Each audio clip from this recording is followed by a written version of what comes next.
प्राणेश्वर अक्षरातीत, जो हमारी आत्मा का प्राण वल्लभ है, प्राण जीवन है, प्राण प्रीतम है, अनादि है, अनंत है, सचता आनंद है। महामती जी के धाम हृदय से इस परिक्रमा ग्रंथ के माध्यम से हमारी आत्मा को जागृत करने के लिए अमृतमयी वाणी के द्वारा हमें प्रबोधित कर रहे हैं। हर कोई जानता है कि प्रेम आ जाए तो सब कुछ हो जाए, लेकिन आए कैसे, इस प्रकरण में यही तथ्य दर्शाया गया है। फेर फेर सूरत साधिए, धनी चरित्र सुख चैन, इश्क आए बेर कछु नहीं, खुल जाते निज नैन। खुल जाते निज नैन। यदि प्रेम की दृष्टि आ जाए, प्रेम आ जाए, तो हमारे आत्मिक चक्षु खुल जाते हैं। प्रश्न यह है कि हमारे नेत्र बंद हैं? अवश्य बंद हैं। तो आप कहेंगे कि खेल कैसे देख रहे हैं? ये अलंकारिक भाषा है। जैसे किसी व्यक्ति को कोई उत्तरदायित्व दिया गया और उसने सही समय पर सही तरीके से नहीं निभाया, तो क्या कहते हैं? क्या तुम्हारी आंखें बंद थी? माया के खेल को परम धाम की ब्रह्मात्मा देख रही है, आत्मा के रूप में जीव के हृदय पर बैठ करके उसको अपने आत्मचक्षुओं से देखना है। लेकिन आत्मचक्षुओं से तो परम धाम दिखेगा, माया नहीं दिखेगी। हाँ, चूंकि जीव के ऊपर बैठकर जीव भाव को वह प्राप्त हो गई है और जीव की मायावी लीला को देख रही है, दुखी हो रही है, सुखी हो रही है, वह नहीं हो रही है। सुख और दुख को देखते हुए उसमें खो गई है।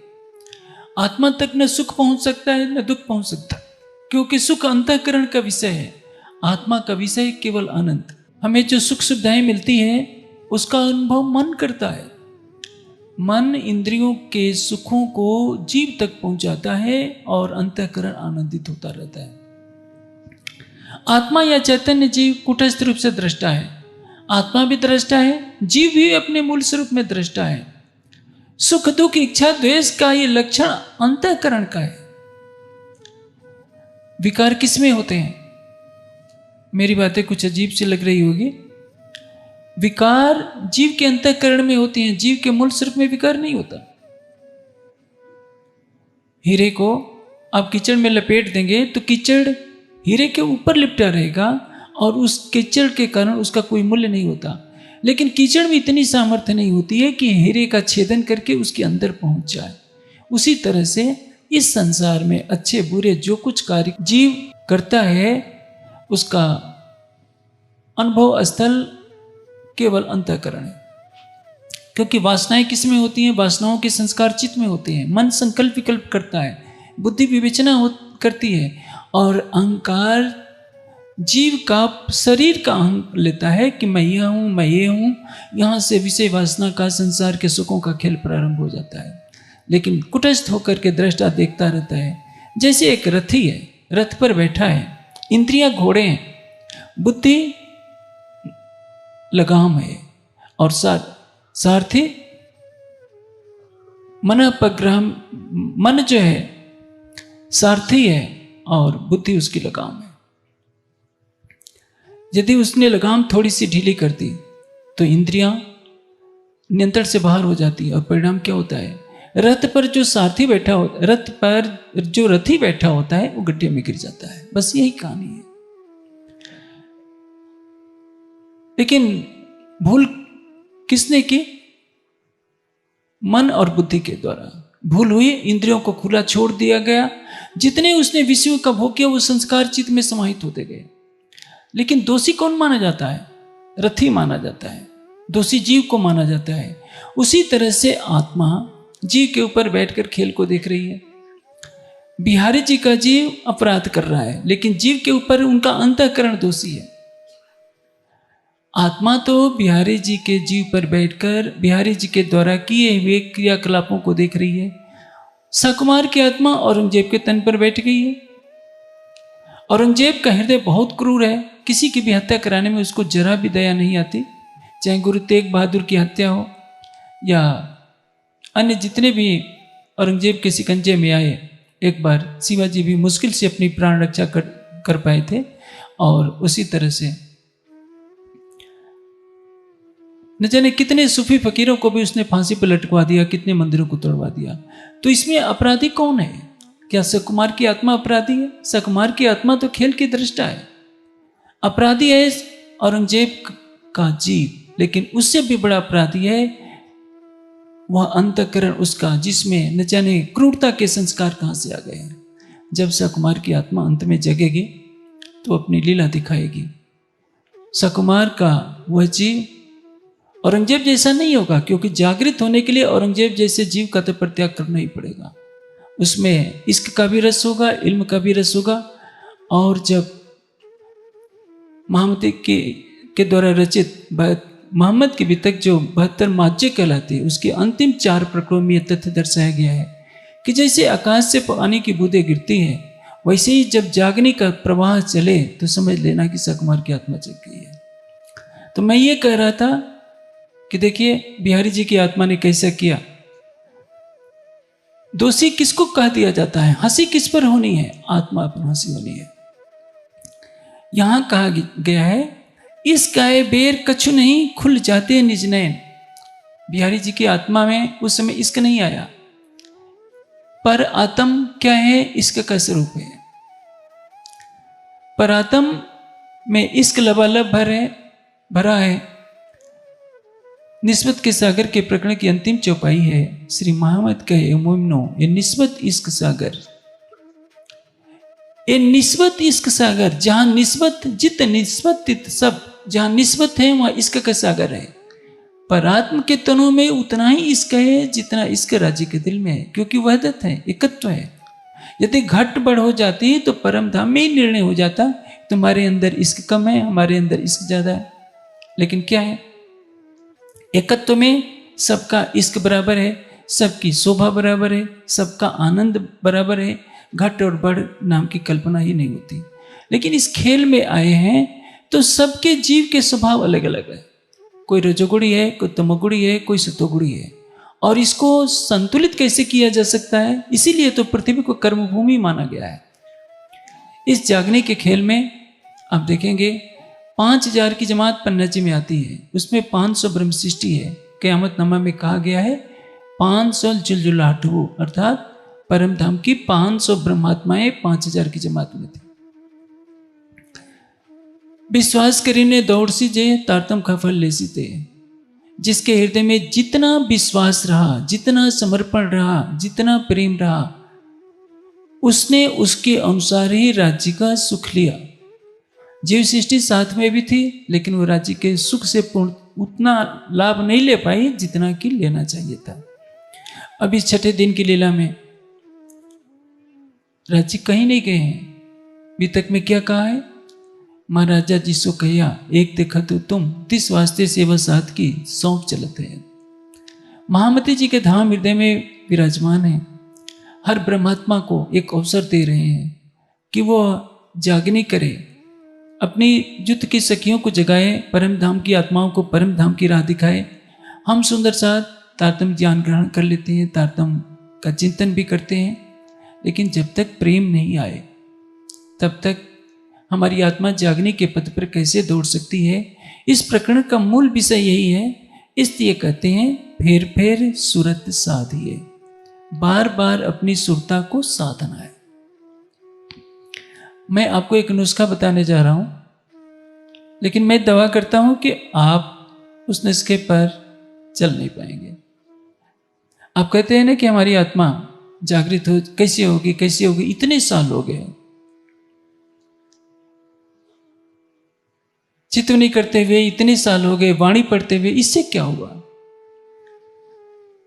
कमल किशोर जी ने बहुत अच्छी बात कही थी कि यदि हम विपरीत दिशाओं में चलते हैं, जैसे अभी दिल्ली किस दिशा में है, जिस दिशा में है उसकी विपरीत दिशा में चलें दिल्ली पहुंचने के लिए, तो दिल्ली यहां से 200 किलोमीटर है।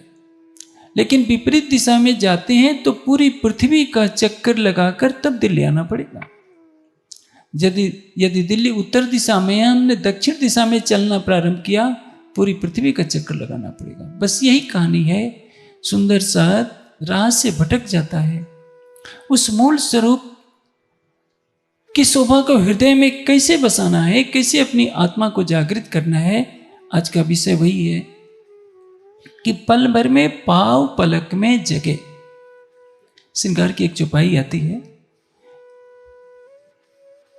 तेरा दिल लग्या जो सूरत को, त्यों जो सूरते रूह लगे, तो अभी ले रूह लचत एक पलक में जगे। पलक किसको कहते हैं? आंखों को खोलने में और बंद करने में जितना समय लगता है उसको एक पल कहते हैं। हमारी तो उम्र गुजर जाती है, लेकिन हमारी आत्मा जागृत क्यों नहीं होती है? क्योंकि जो पहली पंक्ति में कहा गया है, तेरा दिल लग गया जो सूरत को, त्यों जो सूरते रूह लगे।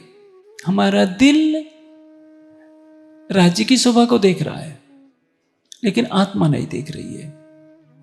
आत्मा को भी राज्य की शोभा में लगा देना है। कैसे लगेगा? ये चितवनी का विषय है। मैं उसको इसी चर्चा के प्रारंभ में थोड़ा सा संकेतों में बताने का प्रयास करूंगा।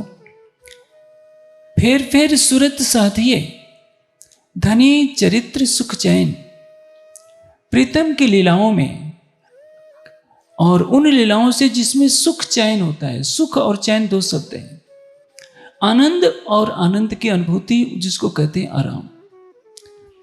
प्रीतम की प्रेम और आनंद की देने वाली कैसी लीलाएं हैं, उनकी नख से सिख तक की शोभा क्या है, उसमें सुरता को लगाना है। कौन लग रहा है? हृदय ही तो लग रहा है। जैसे आप चितवनी करने बैठते हैं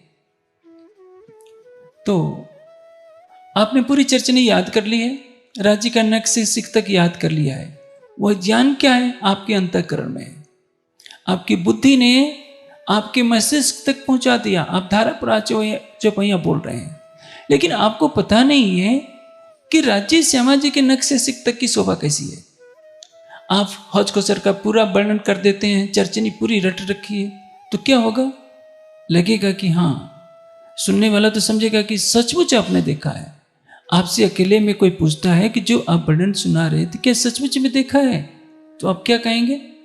नहीं, मैंने पढ़ा है चर्चनी, युगल दास जी की वृत्त पढ़ी है, लालदास जी की वृत्त पढ़ी है, जवाहर दास जी की वृत्त पढ़ी है, और उसको पढ़ करके मैं सुना रहा हूं। तो जो वर्णन आप सुना रहे हैं वो मस्तिष्क की देन है। बुद्धि ने ग्रहण किया, जीव की बुद्धि ने ग्रहण कर जीव के मस्तिष्क तक पहुंचा दिया और वाणी के द्वारा व्यक्त हो रहा है। वह बुरा नहीं है, वह अनिवार्य है, क्योंकि प्रेम का प्राण है इल्म, और इल्म का प्राण है प्रेम। यदि चर्चनी का ज्ञान ही नहीं रहेगा तो चितवनी आप कैसे करेंगे? संसार में हर वस्तु की उपयोगिता होती है, लेकिन यह अंतिम लक्ष्य नहीं है। अंतिम लक्ष्य क्या है? कि जो आप वर्णन कर रहे हैं आत्मचक्षुओं से साक्षात देखा जाए। आत्मचक्षुओं से देखने के लिए क्या करना पड़ेगा? मन का व्यापार समाप्त करना पड़ेगा, बुद्धि का व्यापार समाप्त करना पड़ेगा। यही तो साधना है। समाधि यहां से प्रारंभ होती है, दर्शन यहां से प्रारंभ होता है।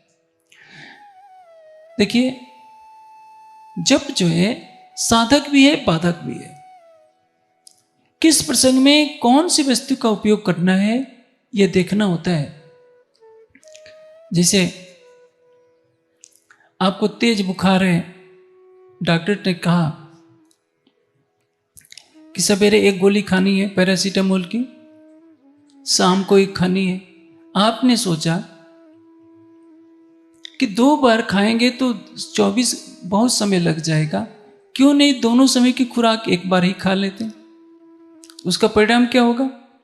जो गोली आपका बुखार ठीक करने के लिए थी, वह गोली ऐसा वातावरण पैदा करेगी कि उस गोली के होने वाले दुष्प्रभाव से आपको हॉस्पिटल जाना पड़ेगा।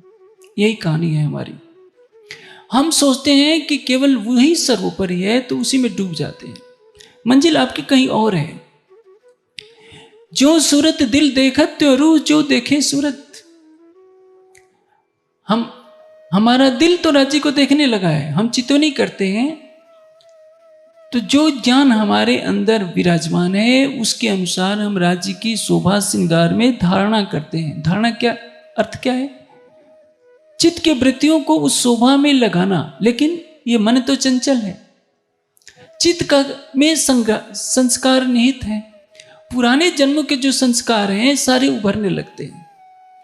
पुराने आज से 1000 जन्म पहले हमने मांस खाया है तो उसका प्रभाव भी रहेगा। हमने कोई विषय का सेवन किया है तो 1000 जन्म पहले भी वो उभरना शुरू होगा। आप सोचेंगे सब सुंदर साथ के सामने समस्या रहती है, पिक्चर देखते हैं तो कोई दूसरी बात नहीं आती है, चितवनी करते हैं तो सारी बातें संसार के मन में आने लगती है। आप सोचते हैं कि ये क्यों हो रहा है, ये अवश्य होगा। जैसे आपका कपड़ा मैला हो गया है, आप उसको आजकल तो सर्फ से मशीनों में डाल दिया जाता है, पहले साबुन से रगड़ा जाता था, आज भी लोग रगड़ते ही होंगे। जब कपड़ा मैला कपड़ा आपके शरीर में होता है या कहीं दूसरी जगह रखा होता है, निकाल कर रख दिए होते हैं, अगले दिन धोना होता है तो आप उसको छुएते तो नहीं, लेकिन जब धोने जाते हैं तो आपके हाथ में भी मैल लगती है, भले ही उसको पानी से धो दिया जाता है। सारी मैल का सामना आपको हाथों से करना पड़ता है। उसी तरह से जो जन्मांतरों के संस्कार हैं उनको दग्ध करना है तो सामने तो आएंगे, यदि नहीं आएंगे तो उसी में तो लाखों जन्मों से संस्कार छिपे पड़े हैं। इसलिए तो योग दर्शन का दूसरा सूत्र है चित्त वृत्ति निरोधा। चित्त की वृत्तियों का निरोध ही योग है। प्रेम की अग्नि से जो जन्म जन्मांतरों के संस्कार हैं उनको दग्ध करना है। जब वे दग्ध होंगे तभी तो प्रेम की गाड़ी आगे बढ़ेगी, नहीं तो वहीं पड़ी रहेगी। संसारी प्राणी उन चित्त के संस्कारों में और वृद्धि करता जाता है। परिणाम क्या होता है कि वो प्रीतम से दूर होता जाता है।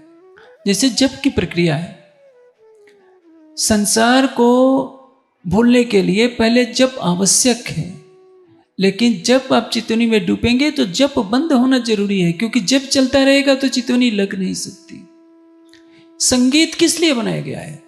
संगीत समाधि तक पहुंचाने का एक साधन है। राग की गहराइयों में जब डूबते जाते हैं तो शरीर की स्मृति नहीं रहती। 6 घंटे कैसे बीत गए प्रैक्टिस करते करते पता नहीं चलता। एक योगी को भी पता नहीं चलता कि 6 घंटे कैसे बीत गए। आजकल तो ऐसा होता है कि जल्दी से 15 मिनट बैठ गए, ध्यान कर लिया। ये मैं जरूर कहूँगा कि यदि आप 6 घंटे बैठते हैं, हाथ पैर हिलाते रहते हैं, संसार की बातें करते रहते हैं, सोचते रहते हैं, तो 6 घंटा बैठने से कोई लाभ नहीं है। आप 2 घंटा बैठिए, 1 घंटा बैठिए, लेकिन आपका हाथ जहां रह गया तो पत्थर की मूर्ति बन जाइए। जब तक आपको शरीर की प्रतीति रहेगी कि मेरा हाथ है, पैर है, तब तक आप समाधि के योग्य नहीं है, तब तक आपकी सुरता चलेगी नहीं।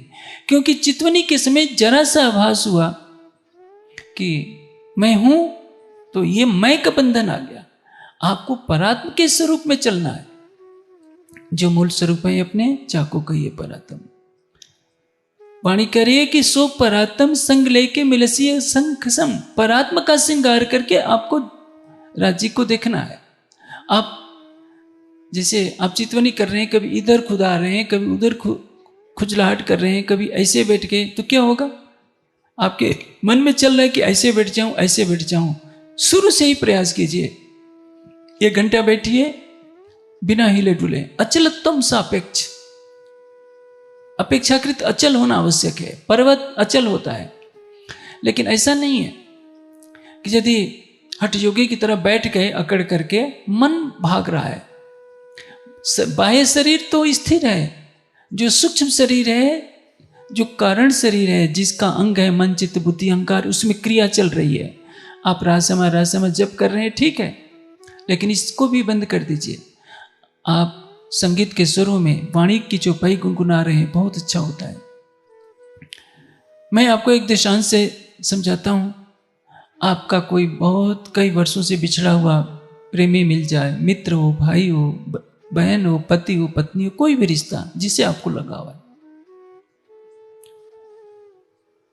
जब पहली दृष्टि मिलेगी तो क्या आपके मुख से कोई ध्वनि निकलेगी? क्या औपचारिकताएं निभाएंगे? अभिवादन की या गले मिलने की? कोई नहीं।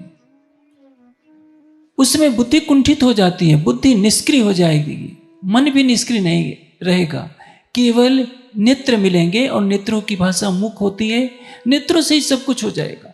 उसी तरह से जब आप राज्य के दर्शन के लिए आप सन्नद्ध हो रहे हैं तो आपके मन बुद्धि का सारा व्यापार बंद हो जाएगा।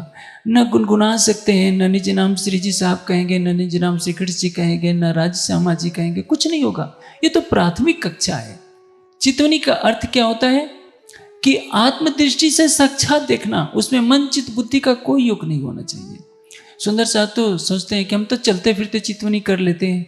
चलते फिरते चितवनी तो सदगुरु धनी श्री देवचंद जी नहीं कर सकते, तो हम और आप कैसे कर सकते हैं।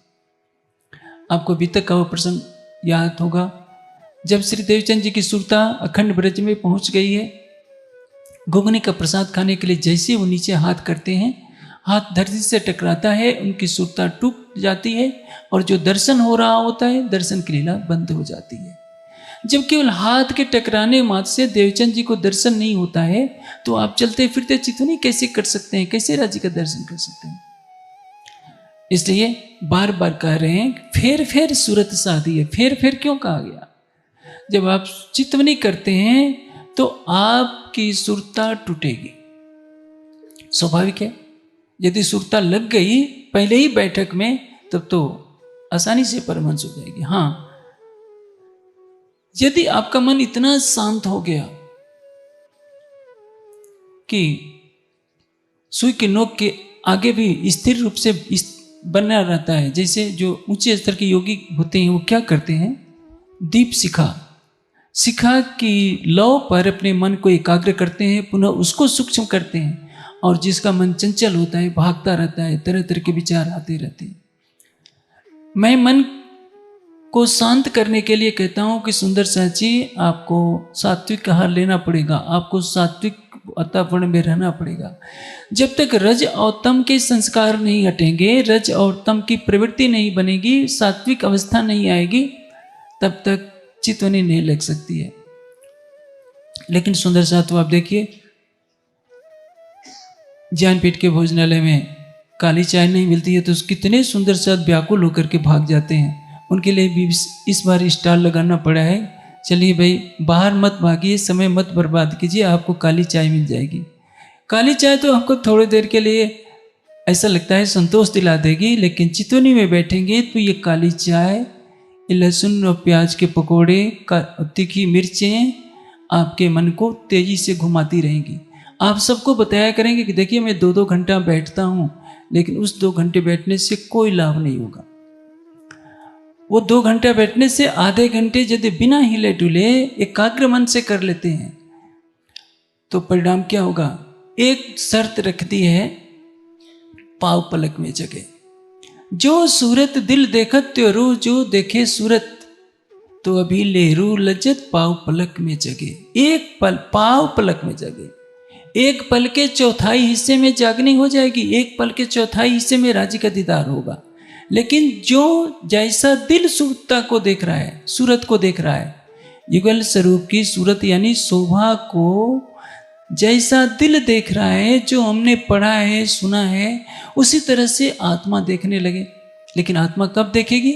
जब दिल का व्यापार बंद होगा, कारण शरीर से भी परे होकर। कारण शरीर आपका क्या है? मन चित्त बुद्धि अहंकार।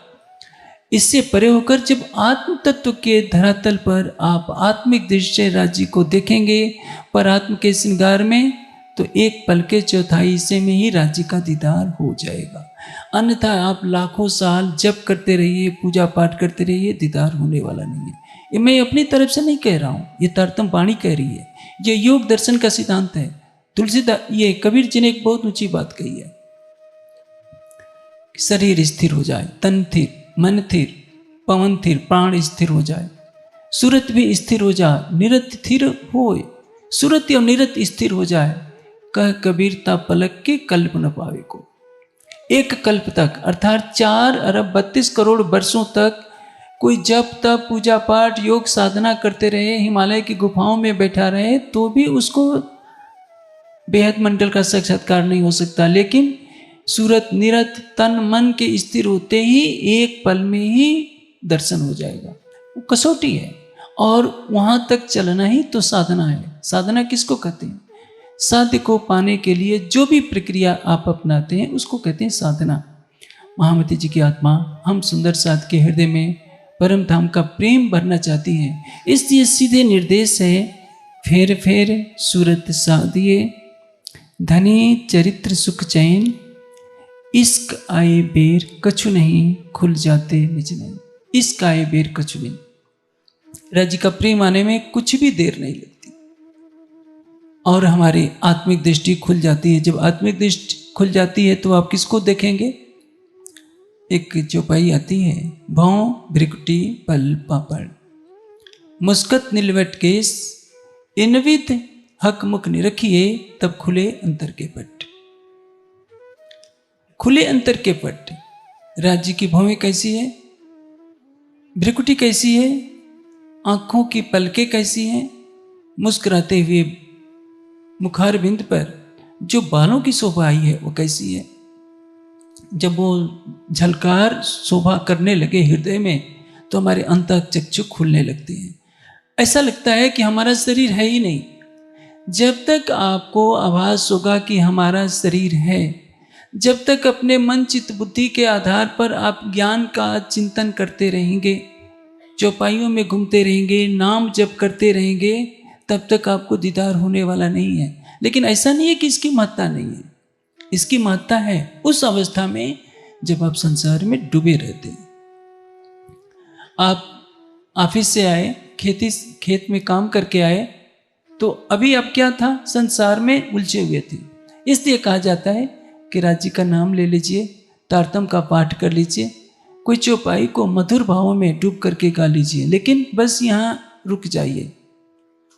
जैसे आपका मन संसार से हटकर अंतःकरण के धरातल पर आप चिंतन प्रारंभ कर देते हैं तो कुछ समय प्रक्रिया करके उसको भी रोक दीजिए। अब आत्मिक धरातल पर सब कुछ करना है। इसलिए कहते हैं, फेर फेर सूरत साधिए, धनी चरित्र सुख चैन, इश्क आए बेर कछु नहीं, खुल जाते निज नैन। उस समय इश्क आने में जरा भी देर नहीं लगती।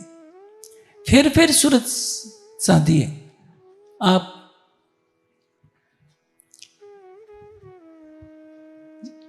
योग दर्शन में, योग दर्शन तो सबने पढ़ा नहीं होगा, मैं उसका सार वाणी के माध्यम से संक्षेप में बता देता हूं। चित्त की वृत्तियां संसार में फंसी रहती हैं। आप कहीं भी संसार में जाइएगा तो क्या होगा? आपका चित्त पूर्व जन्म के संस्कारों के साथ आपको व्याकुल करता रहता है और संस्कारों की वशीभूत हुआ यह प्राणी अच्छे बुरे सारे कर्मों का संपादन करता है। जैसे ग्रीष्म ऋतु में चारों तरफ धूल ही धूल दिखती है, कहीं घास नहीं दिखाई देती। जैसे ही आषाढ़ मास में जुलाई के पहले हफ्ते में वर्षा की बूंदें गिरती हैं, चारों तरफ घास ही घास दिखने लगती है। कैसे? जो घास के बीज थे धरती में सूखे छिपे हुए थे, जैसे ही पानी पड़ा, अनुकूल वातावरण मिला, वे अंकुरित हो जाते हैं। उसी तरह से पूर्व जन्मों के संस्कार आपके अच्छे कर्मों के प्रभाव में दबे रहते हैं, अनुकूल वातावरण में ही वो पुनः उभर जाते हैं। मैं आपको एक दृष्टांत से समझाता हूं तो ये प्रसंग अच्छी तरह से स्पष्ट हो जाएगा। भीष्म पितामह बाणों की सैया पर लेटे हुए थे। योगेश्वर श्री कृष्ण सहित पांचों पांडव वहां पहुंचते हैं। भीष्म पितामह कहते हैं कि प्रभु, बाणों की सरसैया पर लेटे लेटे बहुत दिन हो गए। मुझे लगता है मैंने दिव्य दृष्टि से देखता हूं अपने योग बल से, तो 100 जन्मों में ऐसा कोई भी पाप मैंने नहीं किया है कि मुझे बाणों की इस पीड़ादायी कष्ट का सामना करना पड़े, बाणों की सैया पर मुझे लेटना पड़ा है। ऐसा क्यों है? आपका ही तो सारा साम्राज्य है, आपकी लीला हो रही है। मैं जानता हूं कि आप वैकुंठ बिहारी हैं, कृपा ये बताइए ऐसा क्यों हो रहा है? श्री कृष्ण कहते हैं कि पितामह, आप 100 जन्म तक तो देख रहे हैं, आप 101वें जन्म, इसके पहले 101वां जो पहला जन्म था उसको आप देखिए। उसमें आपने एक निरपराध अजगर पर तीर चलाया था। आपके तीर के प्रभाव से वह अजगर जो वृक्ष पर चढ़ा हुआ था, नागफनी की कटीली झाड़ी में गिर पड़ा और उसके शरीर में नागफनी के कांटे चुभ गए। उस अजगर पर तीर चलाने की कोई आवश्यकता नहीं थी, लेकिन आपने कौतूहल में चलाया और एक निर्दोष अजगर को जो नागफनी के कांटों से छीदना पड़ा, वही पाप आपका पीछा करता रहा। 100 जन्मों में आपने कोई भी अपराध नहीं किया, 100 जन्मों में आपने खूब तपस्या की, योग साधना की, किंतु आप परम तत्व को नहीं जान पाए। वह कर्म का फल आपको इस जन्म में भोगना पड़ा है। वैसे ही जब आप चितवनी करेंगे तो आपकी आत्मा तो परम धाम की है, वह पाप पुण्य से रहित है, अच्छाई बुराई सबसे रहित है। उसको माया के विकार नहीं सताते। माया के विकार आपके अंतःकरण को सताते हैं, क्योंकि चित्त की प्रवृत्तियां, चित्त में संस्कार हैं कि आपने किया है।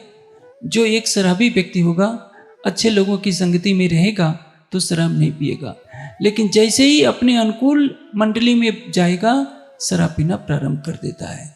वैसे ही यह जीव जो पूर्व जन्म में बुरे कर्म कर चुका होता है, जैसे ही वातावरण मिलता है उसमें ढल जाता है। यही तथ्य हमें याद रखना है। जब हम चितवनी करते हैं तो हमारा मन बार बार भगता क्यों है? रजोगुण के कारण इसमें चंचलता होती है। रजोगुण का स्वभाव है चंचलता, सतोगुण का स्वभाव है ज्ञान और प्रेम में स्थिति। प्रेम शब्दातीत है, त्रिगुणातीत है, इसलिए त्रिगुणातीत अवस्था में आए बिना प्रेम नहीं मिल सकता। किंतु सतोगुण को पार करना पड़ेगा। जब तमोगुण की गहन स्थिति होती है तो उसमें आलस्य और प्रमाद होता है, क्रोध और अहंकार होता है।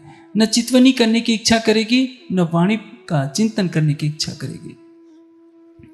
हमारे समाज में वाणी का चिंतन भी अतीत में बहुत हल्का रहा। आप देखिए तो संसार के दूसरे पंथ कितनी तेजी से आगे बढ़े, लेकिन हम उतनी तेजी से आगे नहीं बढ़े जितना कि बढ़ना चाहिए था। यदि ये समाज में वाणी के चिंतन को प्राथमिकता दी गई होती, सात्विक आहार की प्राथमिकता दी जाती, चितवनी में सबको लगाया जाता, तो शायद हमारे समाज का इतिहास कुछ और होना था। महामती जी की आत्मा सब सुंदर साथ को उसी तरफ ले चल रही है। पुनः कह रहे हैं, फेर फेर स्वरूप जो निरखी है, फेर फेर भूखन श्रृंगार। बार बार स्वरूप को देखिए, राज्य के वस्त्र और आभूषणों को देखिए। ऐसा क्यों? क्योंकि राज्य जानते हैं कि जब आप चितवनी में बैठेंगे तो आपका मन भागेगा। ये मूल मिलावा अपना नजर दीजिए, कह तो दिया। आगे कहते हैं, पलक न पीछे फेरिए जो इश्क अंग उपजत। एक पलक के लिए भी अपनी नजरों को वहां से ना हटाइए। पलक न पीछे फेरिए जो इश्क अंग उपजत, ताकि आपके अंदर प्रेम पैदा हो। आप प्रेम के स्वरूप को याद करेंगे तो आपके हृदय में प्रेम आएगा। यह नीति का सिद्धांत है। मनुष्य का जीवन कैसा होता है? संकल्पमय पुरुष। जैसा आपका संकल्प होगा वैसा ही आपका व्यक्तित्व बनेगा, आपका भविष्य बनेगा। यदि आपकी संगति अच्छी है तो अच्छी संगति में अच्छे संस्कार आपके अंदर प्रवेश करेंगे, आपके विचार अच्छे होंगे। बुरी संगति में आपका संकल्प बुरा होगा, आपके विचार बुरे होंगे, और जैसे विचार आपके मन पटल पर अंकित होंगे वैसे ही आप कार्य करेंगे, आपका भविष्य भी वैसा ही होगा। इसलिए सब चाहते हैं कि हमारे अंदर प्रेम पैदा हो। प्रेम पैदा कैसे हो? इस पूरे प्रकरण की 24 चौपाइयों में यही बात दर्शाई गई है, क्योंकि इस प्रकरण की पहली चौपाई है, तुमको इसको उपजाने करूं सो अब उपाय। आपके अंदर प्रेम पैदा कैसे हो, मैं इस प्रकरण में बता रहा हूं। ये मैं नहीं बता रहा हूं, ये राज्य बता रहे हैं अपनी चौपाइयों के माध्यम से। मैं तो उसकी व्याख्या कर रहा हूं अपनी सामान्य सी बुद्धि से। इस प्रकरण की अंतिम चौपाई में क्या कहा है? मैं जो दई तुम्हें सिखापन सो लीजो दिल दे। दिल देकर मेरे इस सिखापन को ग्रहण करना। दिल दे का तात्पर्य क्या है? पूर्ण मन से। मैंने उस दिन चर्चा में कहा था, आपा मैं पहचानिया सन्मंत हुआ सत्य। यदि आप दिल देना नहीं जानते हैं तो राज्य आपको नहीं मिलने वाले। आप राज्य को अपना हृदय दे दीजिए। प्रेम किसको कहते हैं? अपना हृदय लुटाने को ही प्रेम कहते हैं। कुछ चाहत न रखे। जिसने अपना हृदय राज्य को दे दिया, उसने राज्य को अपने हृदय में बसा लिया। जब चढ़े प्रेम के रस हुए धामधनी बस, और सर्वशक्तिमान सकल गुण निधान अक्षरातीत उसके बस में हो जाते हैं, क्योंकि राज्य प्रेम के स्वरूप है। और जो प्रेम का सागर होता है, प्रेम के बस में सरलता से हो जाता है। हमसे प्रेम नहीं होता, हम राज्य को अपना दिल देना नहीं चाहते। महामत मैं जो दई तुम्हें सिखापन, सो लीजो दिल दे। श्री महामत कहे ब्रह्मशिष्ट को, सखी जीवन हमारा है। हमारा जीवन क्या है? राज्य को दिल दे देना। राज्य ने तो अपना दिल दिया है हमारी आत्मा को जगाने के लिए। नख से सिख तक 7 बार सागर श्रृंगार में अपना वर्णन दर्शा दिया। युगल स्वरूप का वर्णन क्यों दर्शाया गया है इतनी बार? ताकि सुंदर साथ किसी भी तरह से माया की परिधियों से अपने को बाहर करें। माया के बंधन आपको माया के कष्टों की अनुभूति करा रहे हैं। इसलिए इस प्रकरण में एक बात कही है, ए सुख आए इश्क बेर न लगे एक पल। एक पल भी देर नहीं लगेगी, आपके अंदर इश्क भी आ जाएगा और राज्य का दीदार भी हो जाएगा। लेकिन उसके लिए कहा कि जो सिखापन दी गई है, पहले आपको अपना दिल देना पड़ेगा। यहाँ जितने सुंदर साथ बैठे हैं, मैं पूछूं कि क्या आपने राज्य को दिल दे दिया है? कोई अपनी बात, कोई ये भूल थोड़े मानेगा कि हमने नहीं दिया। कहेगा कि राज्य के अतिरिक्त तो हमारा कोई है ही नहीं, हमने सचमुच दिल दे दिया है। लेकिन ये सच्चाई नहीं है। जो अपना दिल दे देगा, उसके दिल में राज्य का स्वरूप अवश्य विराजमान होगा। हमने अपना दिल पति को दिया है, पत्नी को दिया है, बच्चों को दिया है, परिवार वालों को दिया है। किसी के पास कोई सांसारिक इच्छाएं हैं, उसके लिए हमारा दिल है, राज्य के लिए नहीं है। जिस दिन राज्य के लिए हमारा दिल होगा, एक पल की देर किए बिना राज्य हमारे हृदय सिंहासन पर विराजमान होते नजर आएंगे। इसलिए इस चौपाई में कहा है, फेर फेर स्वरूप जो निरखिए, फेर फेर भूखन सिंगार, फेर फेर मुलावा मूल का, फेर फेर देखो मनवार। बार बार अपनी सुरता को मूल मिलावे में ले जाना है। युगल स्वरूप के नख से सिख तक की शोभा को देखना है, क्योंकि इश्क का सागर मारिफत स्वरूप कहाँ है? राज्य के हृदय में। युगल स्वरूप के नख से सिख तक श्रृंगार में। हम संसार में किसी से घनिष्ठता रखते हैं, भाई हो, मित्र हो, पति हो, पत्नी हो, उसके अंदर कोई विकार है तो वह विकार हमारे अंदर भी प्रवेश कर जाते हैं। क्योंकि जो जिसका चिंतन करेगा वैसा ही होगा। यो यथा चिंतित स तथा भवत, यो यथा भवत स तथा चिंतित। जो जैसा होता है वैसा ही सोचता है, और जो जैसा सोचता है वैसा ही बन जाता है। यदि हम चाहते हैं कि हमारे अंदर प्रेम आ जाए, हमारे आत्मचक्षु खुल जाए, तो हमें प्रेम के स्वरूप राज्य को हर दिन, प्रतिदिन सोने से पहले और सवेरे उठने के बाद करना ही होगा। जब आप सोने जाते हैं तो आप संसार को भूल जाते हैं सोते समय।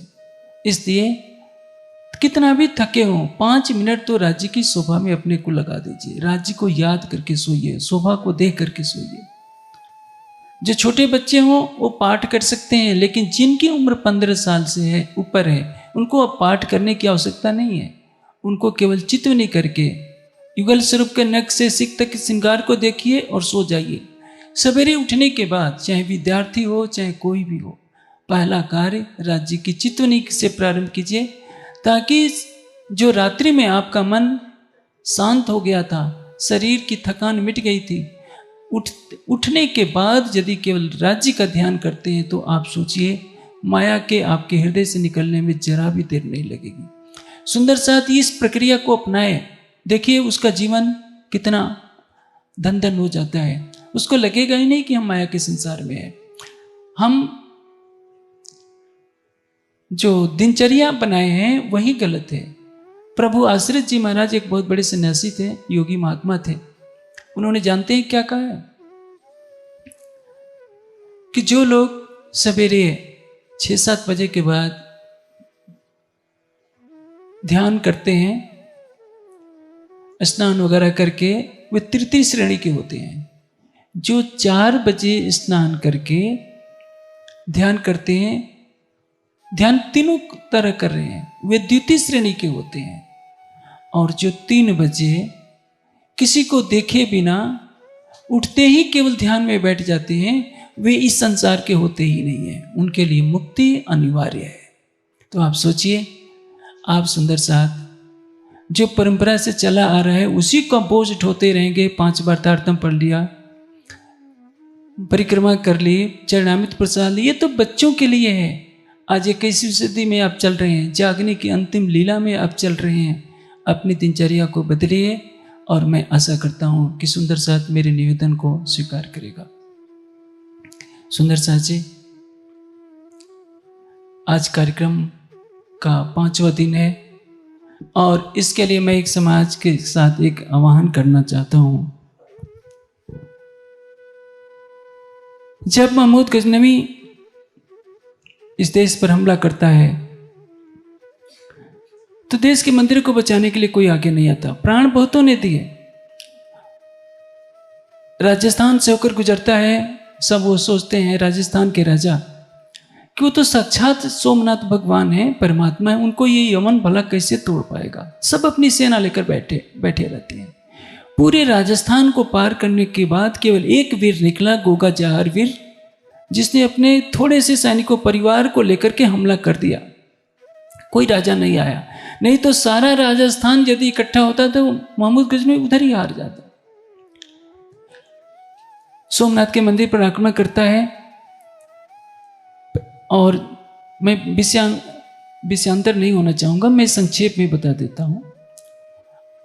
मुख्य पुजारी के लड़के के धोखे के कारण वो तो हार करके भाग रहा था महमूद गजनवी, लेकिन उसने कहा कि जो सबसे सुंदर देवदासी है उससे मेरा विवाह होना चाहिए, क्योंकि उसको लगता था कि यह देवदासी जो भीम सिंह है उनको वर्ण कर लेगी।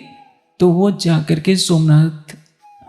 जाकर महमूद गजनवी से कहता है कि मुझको वो कन्या मिल जाए, तुम रात्रि के अंधेरे में प्रवेश करो, गुप्त मार्ग बता देता है। और जब सारी हिंदू सेना सो रही होती है, आधी रात को महमूद गजनवी हमला कर देता है, हिंदू सेना का पतन हो जाता है और वो मूर्ति को तोड़ देता है।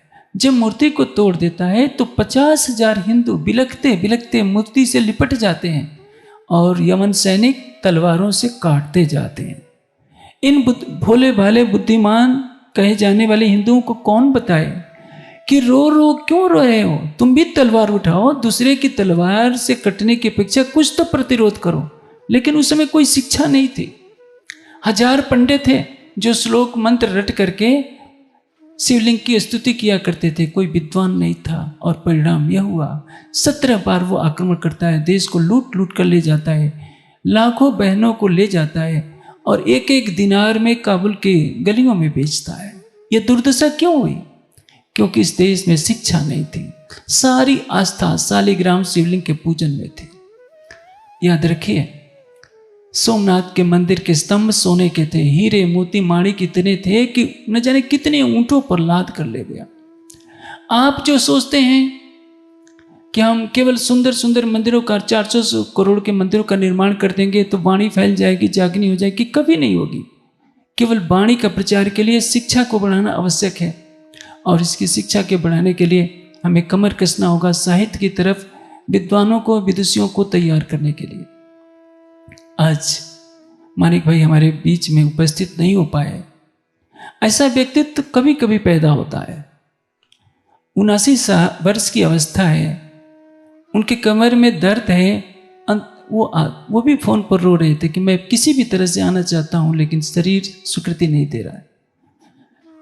अतीत में 2 अपनी संस्थाएं स्थापित की गई, ज्ञानपीठ बच्चों को शिक्षा देने के लिए और कन्या गुरुकुल बालिकाओं को शिक्षा देने के लिए। जैसे कि मैंने कहा आपको, हमारा हिंदू समाज रूढ़िवादी हो चुका है। आपने बालिकाओं का शास्त्रार्थ सुना था। आजकल के जो शंकराचार्य हैं, दुख के साथ कहना पड़ता है कि उन्होंने वेद का अध्ययन ही नहीं किया होता है। जो मन में आता है बोल देते हैं।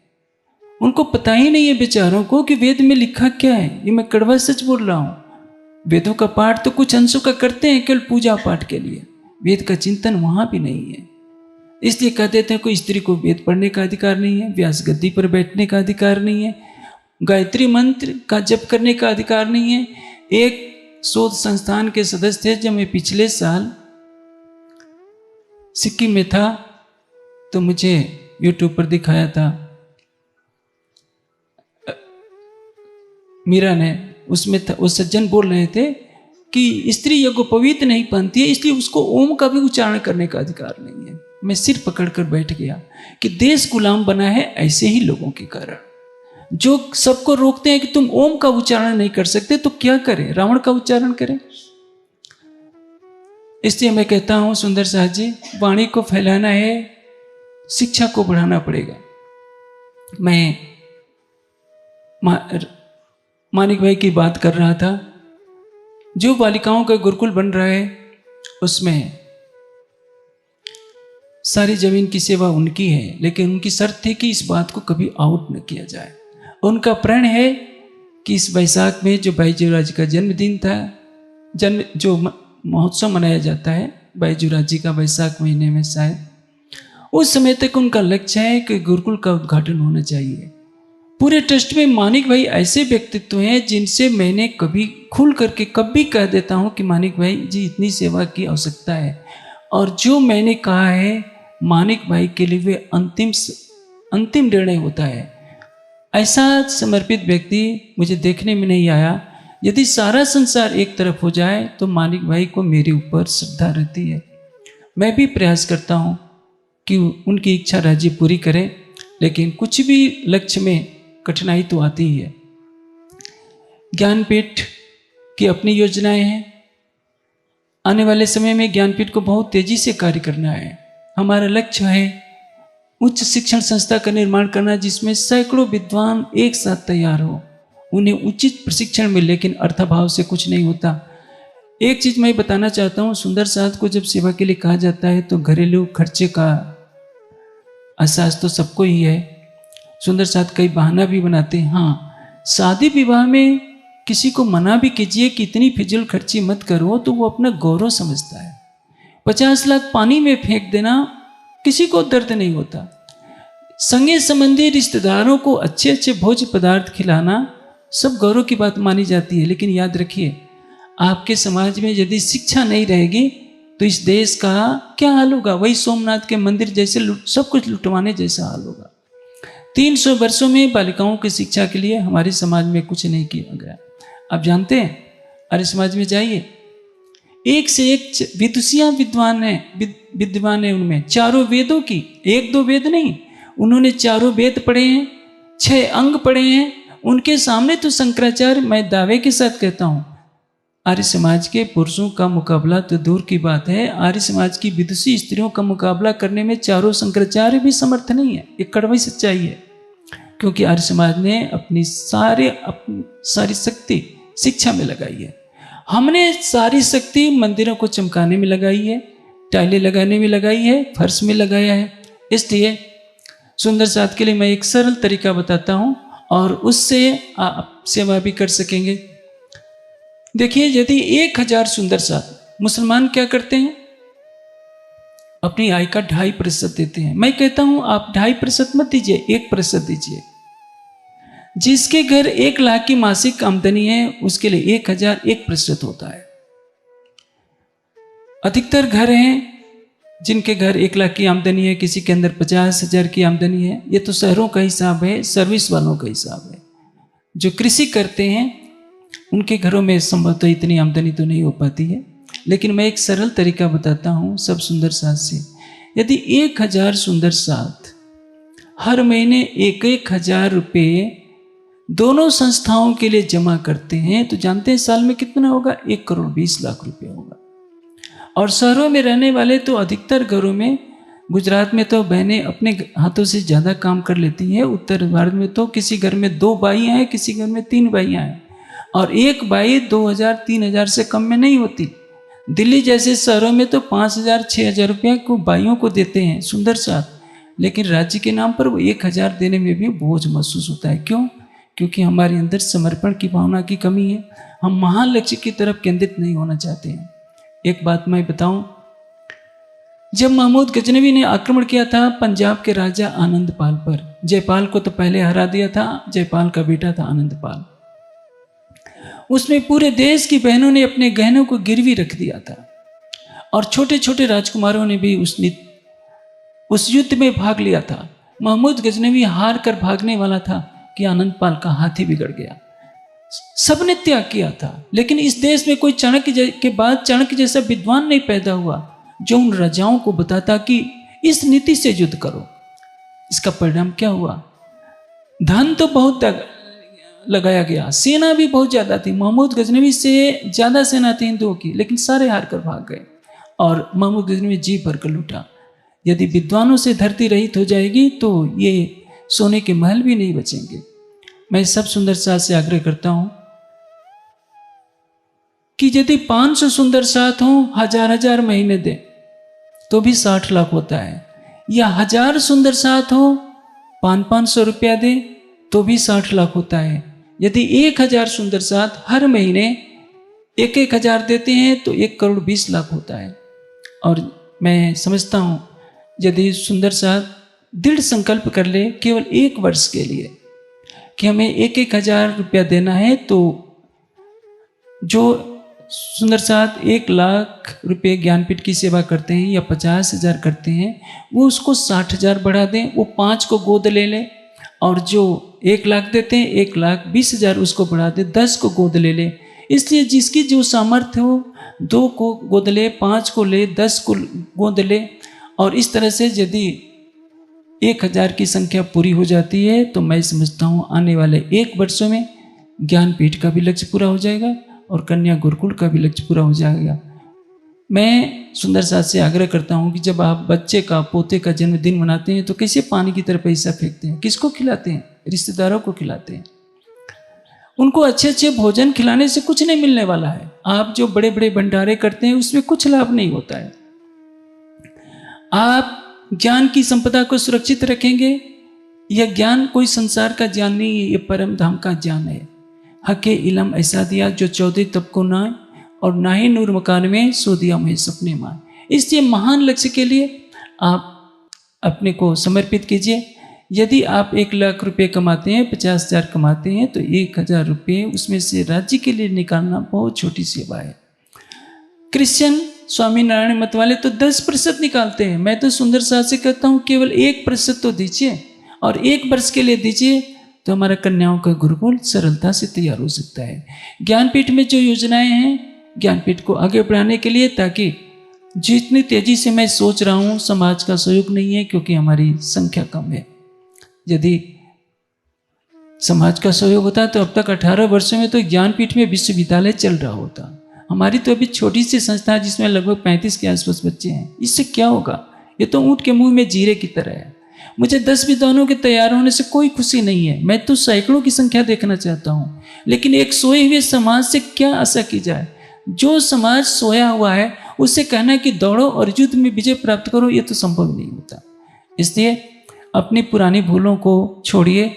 राज्य आए हैं सबके हृदय में वास करने के लिए, उनको मंदिरों की 4 दीवारी से बाहर निकालिए। जब स्वयं अक्षरातीत महामती जी के तन में बैठते हैं तो महामती को चाकला मंदिर की गादी कभी रोक नहीं पाई। उनके चरण कमल रेगिस्तानों को लांग जाते हैं, वनों को लांग जाते हैं। औरंगजेब की तलवार भी उन ब्राह्मणियों का कुछ कर नहीं पाती। वह तन भिक्षा में मिले हुए अन्न को ग्रहण करता है, लेकिन एक ही लक्ष्य है, सबकी आत्मा को जगा देना। आज तो हमारे पास सब कुछ संसाधन है। मैं यह प्रवचन के लिए नहीं बैठा हूँ। मैं तो यही कहूँगा कि सुंदर साथ जी, जागने की ये वेला है। जागने की वेला में आप जितना सेवा कर सकेंगे वो आपके लिए सौभाग्य वस्तु होगी। नहीं तो क्या होगा? आपका कमाया हुआ धन किसके पास जाएगा? बहू बेटों के पास जाएगा। वह उड़ा करके समाप्त कर देंगे, होटलों में खा पी कर सब समाप्त करेंगे। आपके साथ कुछ नहीं जाने वाला है। मरने के बाद तो सब यही छूट जाएगा। आपके बहू बेटे आपको भूल जाएंगे और आप अपने परिवार में अकेले ही रह जाएंगे। और जो आपके बहू बेटे हैं वो धन अपने परिवार के लिए इकट्ठा करते हैं। ये तो प्रवृत्ति है सृष्टि की। लेकिन जिस तारतम वाणी के प्रकाश में आपकी आत्मा परम धाम में विचरण करती है, उसके प्रसारण के लिए ये दोनों शिक्षण संस्थाओं की तेजी से वृद्धि होना आवश्यक है। और मैं आशा करूँगा कि सुंदर साथ इसमें अपने अपने नाम लिखवाएं, कि वे मासिक 500 देते हैं, 1000 देते हैं, यदि सभी 1 वर्ष के लिए केवल कर लें तो मैं समझता हूँ गुरुकुल का निर्माण वैशाख माह से पहले ही हो जाएगा। और ज्ञानपीठ जो अपने यहाँ शिक्षा का विस्तार करना चाहता है उसके लिए भी अलग हो जाएगा। अधिक जानकारी हेतु हमारी वेबसाइट www.spjin.org पर आएं और हमारे YouTube चैनल को सब्सक्राइब करें। धन्यवाद।